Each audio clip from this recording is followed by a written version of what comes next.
आइए friends, class 9 का प्रश्नावली 1.2 का क्वेश्चन नंबर 1 को समझते हैं। क्वेश्चन क्या कह रहा है, नीचे दिए गए कथन सत्य है या फिर असत्य है, कारण के साथ अपने उत्तर दीजिए। देखिए क्वेश्चन क्या कह रहा है, प्रत्येक अपरिमेय संख्या एक वास्तविक संख्या होती है। क्या कह रहा है, वास्तविक संख्या जो है क्या वो सभी परिमेय संख्या एक वास्तविक संख्या होता है। देखिए वास्तविक संख्या किसको कहते हैं, इसका डेफिनेशन हम लोग जानते हैं कि अपरिमेय और परिमेय संख्या के संग्रह ही क्या कहलाता है, वास्तविक संख्या। तो क्या कह रहा है कि अपरिमेय संख्या क्या सभी वास्तविक संख्या होगा, तो लिखेंगे सत्य, क्योंकि ये परिभाषा में ही बता दिया गया कि सारे अपरिमेय संख्या और परिमेय संख्या दोनों ही क्या होता है, इनके संग्रह ही वास्तविक संख्या होते हैं। तो लिखेंगे सत्य, क्योंकि अपरिमेय तथा परिमेय संख्या के संग्रह को वास्तविक संख्या कहते हैं। जब ये दोनों संग्रह आएंगे, संग्रह का मतलब इनके जितने भी संख्या है सभी संख्याएं वास्तविक संख्या होगा, तो अपरिमेय संख्या सारा कह सकते हैं। अगर पूछे कि सिर्फ अपरिमेय संख्या होगा सारी अपरिमेय संख्या, तो लिखेंगे हाँ ये परिमेय संख्या हो जाएंगे, सत्य हो गया, यहाँ पर लिख सकते हैं इसको। ठीक है, अब देखिए दूसरा नंबर क्वेश्चन क्या कह रहा है, संख्या रेखा का प्रत्येक बिंदु रूट m के रूप में होता है जहाँ m एक प्राकृत संख्या है। अब इसको समझते हैं। चलिए, अब क्वेश्चन क्या कह रहा था, संख्या रेखा पर जो है प्रत्येक बिंदु पर रूट m के रूप में होता है जहाँ m एक प्राकृत संख्या है। तो इसमें आंसर जो इसका लिखेंगे, आंसर क्या हो जाएगा, असत्य हो जाएगा।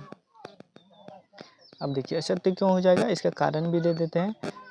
इसका कारण हो जाएगा क्योंकि कोई भी ऋण पूर्णांक जो होता है, कोई भी ऋण संख्या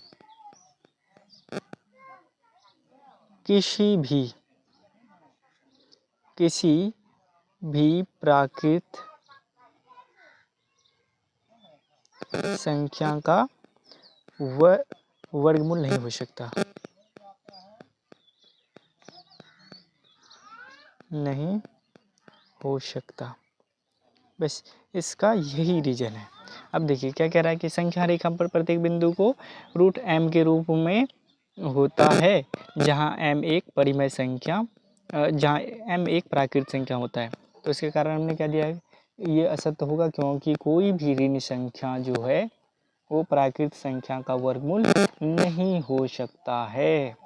समझे इसका मतलब, यानी कि अगर मान के चलिए यहाँ पर दिया है रूट m है, m और m जो है m के बारे में दिया है, m क्या है, प्राकृत संख्या होगा।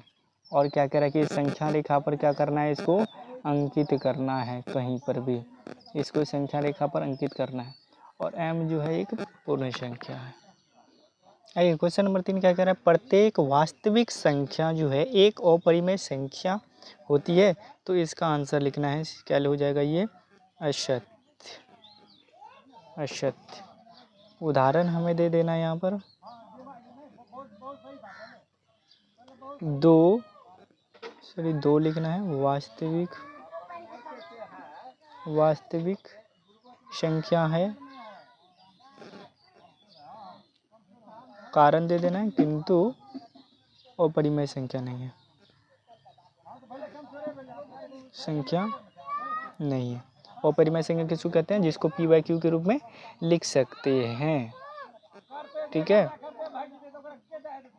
सॉरी यहाँ पर ये नहीं होगा। अपरिमेय संख्या किसको कहेंगे, जिसको p/q के रूप में नहीं लिख सकते हैं। ठीक है, उसको कहते हैं अपरिमेय संख्या। समझ में आ गया।